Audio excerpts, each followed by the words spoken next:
আসসালামু আলাইকুম রহমতুল্লাহ। প্রিয়দিনী ভাই ও বোনেরা, আমাদের ভিতরে অনেকেই আছি যাহারা মোনাজাত কীভাবে করে আমরা অনেকেই জানি না। মোনাজাতের শুরুতে কি পড়বেন এবং মোনাজাতের মাঝখানে কি পড়বেন, মোনাজাতের শেষে কি পড়বেন, এই নিয়মে আপনি যদি মোনাজাত করেন, আল্লাহ তাআলার কাছে চান, দোয়া করেন, অবশ্যই আল্লাহ পাক রব্বুল আলামিন আপনার দোয়াকে কবুল করে নেবেন ইনশাআল্লাহ। তাহলে প্রিয়দিনী ভাই ও বোনেরা, বাস্তব জীবনে আমি অনেক সময় অনেক দোয়া করেছি, আল্লাহ তাআলার কাছে চেয়েছি, দেখছি আমি দোয়া করেছি, তার কিছুক্ষণের ভিতরেই ফল পেয়েছি। আলহামদুলিল্লাহ, আল্লাহ তাআলার প্রশংসা করলাম।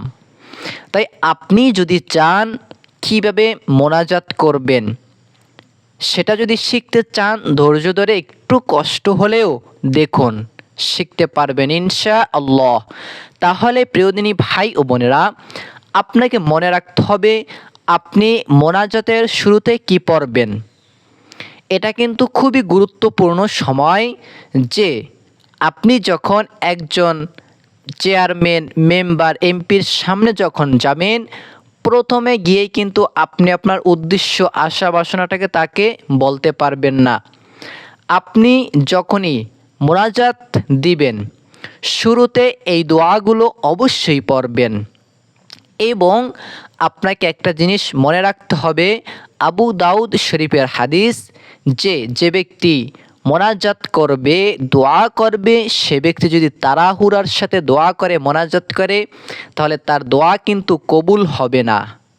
তাই মোনাজাত করার সময় কখনো তাড়াহুড়া, দ্রুততার সাথে করবেন না। মোনাজাত করবেন ধীরস্থিরভাবে, আস্তে আস্তে আল্লাহ তাআলার কাছে চাইবেন। মনে রাখবেন যে আল্লাহ আমাকে দিবে, আমি গুনাহগার বান্দা, আমাকে আল্লাহ তাআলা দিবেন আর আমি পাবো। এই যে একটা ভরা মন, ভরা আশা নিয়ে আল্লাহ তাআলার কাছে আপনি দোয়া করবেন। তাহলে আসুন, দোয়ার শুরুতে কি পড়বেন, মোনাজাতের শুরুতে আপনি কি পড়বেন। সর্বপ্রথমে আপনি আল্লাহ তাআলার প্রশংসা করবেন। কিভাবে করবেন? আলহামদুলিল্লাহি রব্বিল আলামিন বলে আপনি হাত তুললেন। মনে রাখবেন, মোনাজাত কোনো নামাজের অংশ নয়।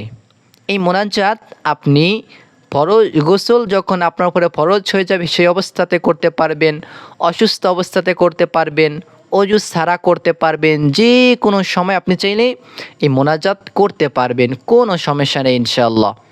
তাহলে আপনি যখনই মোনাজাত তুলবেন, সর্বপ্রথমে কি করবেন? আল্লাহ পাক রব্বুল আলামিনের প্রশংসা করবেন। আল্লাহ পাক রব্বুল আলামিনের প্রশংসা দিয়ে আপনাকে মোনাজাত করতে হবে। সর্বপ্রথমে যখন বলবেন আলহামদুলিল্লাহি রব্বিল আলামিন, দুইটা হাত তুলে মোনাজাত করে, এটা হচ্ছে কি? মুস্তাহাব। আবারও বলে দিচ্ছি, এটা হচ্ছে মুস্তাহাব। মোনাজাত নামাজের কোনো অংশ নয়। এটা হচ্ছে আল্লাহ তাআলার কাছে বান্দার চাওয়া পাওয়া করার একটা সুযোগ, এবং বান্দার কাছে আল্লাহ তাআলা চাইবে সেই নিয়ম। তাহলে আশা করতেছি জানতে পারলেন। সর্বপ্রথমে আপনি আল্লাহ তাআলার প্রশংসা করবেন, তারপরে নবীর উপরে দুরূদ পাঠ করবেন।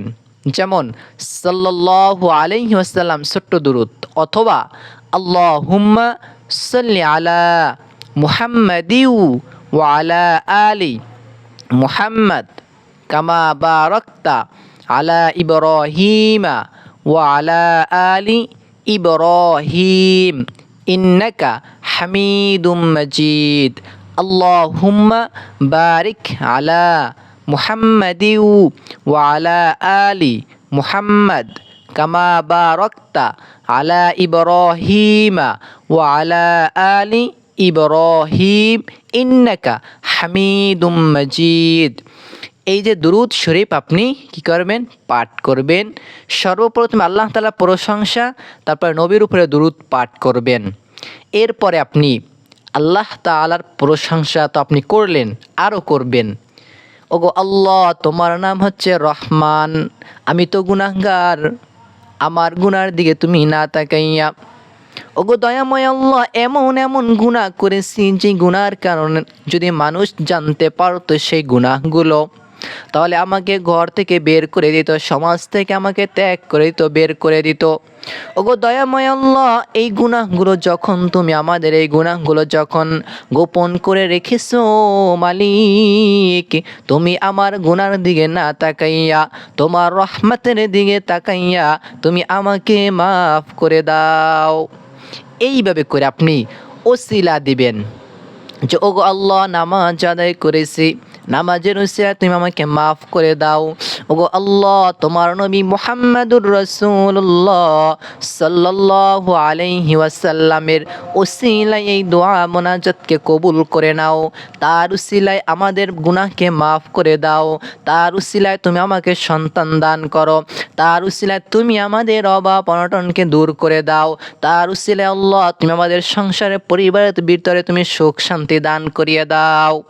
এইভাবে করে করে আপনি কি করবেন, সুন্দর সুন্দর মনে রাখবেন, নেক কাজের উসিলা দিয়ে দোয়া করা যাবে, নবীর উসিলা দিয়ে দোয়া করা যাবে।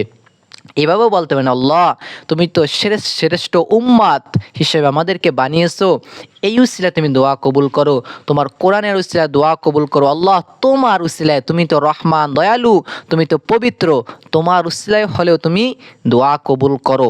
তাই আপনি কি করবেন, সর্বপ্রথমে মনে রাখবেন আল্লাহ তাআলা প্রশংসা করবেন, নবীর জন্য নবীরও প্রশংসা করবেন, নবীর জন্য দোয়া করবেন। তারপরে আপনি যত মুমিন মুসলিমাত নর নারী যাহারা আছে, বাবা আদম আলাইহিসসালাম থেকে আজ পর্যন্ত যত মুমিন মুসলিমাত নর নারী অন্ধকার কবরে চলে গেছেন, তাদের আমল নামায়ের সওয়াব পৌঁছে দাও। এইভাবে করে আপনি আপনার বিশেষ করে মাতা পিতা যারা অনেক কষ্ট করে আপনাকে লালন পালন করেছে, তাদের জন্য দোয়া করবেন। এইটা গেল প্রথম দিকটা। আল্লাহর প্রশংসা করবেন, নবীর উপরে প্রশংসা করবেন, সকল নবী পয়গম্বর মুসলমানদের জন্য দোয়া করবেন। তারপরে আপনি, এটা গেল প্রথম অংশ। কারণ একটা হাদিসের ভিতরে আছে, যে ব্যক্তি তার ভাইয়ের জন্য চায়, অন্য মুসলমানদের জন্য চায়, অন্য নবীর জন্য চায়, মানে অন্য মুসলমান ভাই ও বোনদের জন্য যেটা চায়, আল্লাহ তাআলা তাকে সেইটা আগে দান করেন। সুবহানাল্লাহ। তাহলে আপনি সকলের জন্য দোয়া করবেন, সকলের জন্য দোয়া করবেন। এইটা প্রথম। এবং মাঝখানে কি পড়বেন সেটা আমি এখন বলে দিচ্ছি। মাঝখানে আপনি আপনার জন্য দোয়া করবেন, আল্লাহ আমার মনের ভিতরে অনেক কষ্ট, এই কষ্টকে তুমি দূর করে দাও, একটা ভালো চাকরির ব্যবস্থা করে দাও। আল্লাহ তোমার ইবাদত করা তৌফিক দান করিয়ে দাও, তুমি আমাকে মাফ করিয়ে দাও। মনে রাখবেন, মাথাটাকে নত করে চোখ দুইটাকে বন্ধ করবেন, স্মরণে রাখবেন যে আল্লাহ সব জায়গা দেখে, আল্লাহ সব জায়গায় আছে। ওই আল্লাহ তাআলার ভান্ডার কিন্তু এত সহজে ফুরায় না। এইভাবে করে চোখটাকে বন্ধ করে দিয়ে মাথাটাকে একটু নিচের দিকে দিয়ে দুইটা হাত সামনে উঠিয়ে তারপরে নিজের যাহা কিছু প্রয়োজন, অভাব অনটন, দুঃখ কষ্ট, বালা মুসিবাত যাহা কিছু আছে আল্লাহ তাআলার কাছে তুলে ধরবেন। এইভাবে করে যদি আপনি দোয়া করেন, তাহলে অবশ্যই আপনার দোয়া কবুল করবেন। অবশ্যই মনে রাখবেন, দোয়ার ভিতরে কখনো তাড়াহুড়া করা যাবে না। একবার এক সাহাবী তাড়াহুড়া করে দোয়া করতেছিল, নবীজি দূর থেকে দেখে ফেললো। দেখার পরে নবীজি সাল্লাল্লাহু আলাইহি ওয়াসাল্লাম বললেন, ওই সাহাবীকে বললেন, তুমি যে দোয়া করেছো, মোনাজাত করেছো, তুমি তাড়াহুড়ার সঙ্গে দোয়া করেছো। তাড়াহুড়ার সঙ্গে যদি কেউ দোয়া করে, আবু দাউদ শরীফের হাদিস, তাহলে তার দোয়া কখনো কবুল হয় না। তাই মনে রাখবেন, তাড়াহুড়া করবেন না, দোয়া করবেন, চাইবেন। সর্বশেষে আপনি আরবিতেও দু একটা দোয়া পড়বেন, যেমন রব্বানা আতিনা ফিদ দুনিয়া হাসানাতাও ওয়া ফিল আখিরাতি হাসানাতাও ওয়া কিনা আযাবান নার। হে আল্লাহ, আপনি আমাকে দুনিয়াতে সুখ শান্তি কল্যাণ দান করেন, আখিরাতেও সুখ শান্তি কল্যাণ দান করেন। এইভাবে করে আল্লাহ তাআলার কাছে দোয়া করবেন। এবং মনে রাখবেন যে একমাত্র আল্লাহ তাআলা এক এবং অদ্বিতীয়, আল্লাহ তাআলার সঙ্গে কাউকে শরিক করবেন না, আল্লাহ তাআলার সাথে শিরক করবেন না। এবং খাঁটি তেল হারাম খাবার খেয়ে যদি আপনি দোয়া করেন, নামাজি বান্দা যদি হতে পারেন, আল্লাহ তাআলার কাছে দোয়া করেন, তাহলে অবশ্যই ইনশাআল্লাহ 100% গ্যারান্টি আপনার দোয়া আল্লাহ পাক রব্বুল আলামিন কবুল করে নেবেন ইনশাআল্লাহ। তাহলে প্রিয়দিনী ভাই ও বোনেরা, আবারও বলে দিচ্ছি, সর্বপ্রথমে আল্লাহ তাআলা প্রশংসা করবেন, নবীদের প্রশংসা করবেন। নবী যে যত নবী রাসূল আছে সকল মুমিন মুসলিমাত সকলের জন্য দোয়া করবেন, তারপর নিজের চাওয়া পাওয়াটা তুলে ধরবেন, কান্না করবেন, কারণ কাল কিয়ামতের মাঠে এই কান্নার পানি খুবই আপনার জন্য উপকারী। তাই আপনি কান্না করে আল্লাহ তাআলার কাছে চাইবেন। সর্বশেষে মাঝখানে আপনার জন্য দোয়া করবেন, সর্বশেষে আবার কিছু আরবি দোয়া পড়ে তারপরে সর্বশেষে আপনি বিরহমাতিকা ইয়া আরহামার রাহিমিন বলে মোনাজাত শেষ করবেন। তাহলে প্রিয়দিনী ভাই ও বোনেরা, আমি গুনাহগার, আমাকে আপনারা কারোর ছোট ভাইয়ের মতো মনে করবেন, কারোর ছোট ছেলের মতো মনে করবেন, অবহেলা করবেন না। কষ্টদায়ক কমেন্টস কথাবার্তা বলবেন, অনেক খারাপ লাগে যদি শুনি। অনেকে আছে আলহামদুলিল্লাহ সুন্দর সুন্দর কমেন্টস করে, ভালো লাগে নিজের কাছে, আবার দু একটা খারাপ আজে বাজে দেখলে অনেক সময় খারাপও লাগে নিজের কাছে।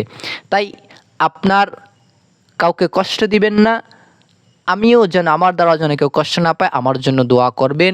ভালো থাকুন, সুস্থ থাকুন। আমি এই বলে এই জায়গায় বিদায় নিচ্ছি। আসসালামু আলাইকুম ওয়া রাহমাতুল্লাহ।